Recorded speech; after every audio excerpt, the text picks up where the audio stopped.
सत्संगति कथय किं न करोति पुंसां सत्संग। हे प्रियवर, ये दुनिया के मेले हैं। इस मेले में कोई बाएं भाग रहा है, कोई दाहिने भाग रहा है, कोई नीचे भाग रहा है, कोई ऊपर की तरफ भाग रहा है।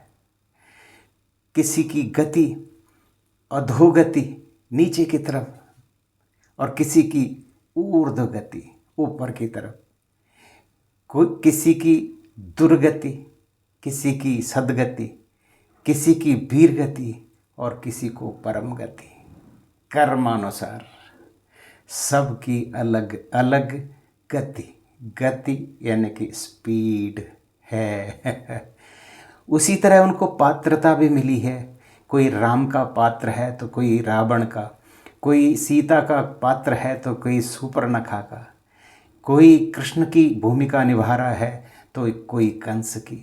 अपने अपने तरीके से सब अपने अपने संगत और अपनी अपनी योग्यता के मुताबिक पात्रता पा रहे हैं।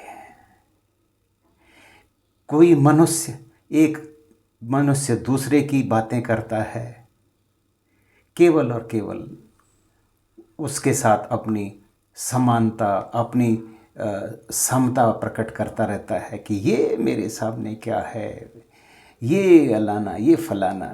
कोई समाज के बारे में, कोई राजनीति के बारे में ही चर्चा करते रहते हैं और कोई उस परम सत्ता के बारे में भी सोचते रहते हैं। इस देश का क्या होगा, इस दुनिया का क्या होगा, इसको सही करने के लिए क्या क्या प्रयत्न किए जा सकते हैं और मेरे अंदर क्या क्षमता है, मैं क्या कर सकता हूँ। अगर कुछ भी नहीं कर सकता हूँ तो प्यार से बोल तो सकता हूँ। तो ये सब गतियाँ हैं और ये गतियाँ कहाँ से आती हैं? सत्संग से।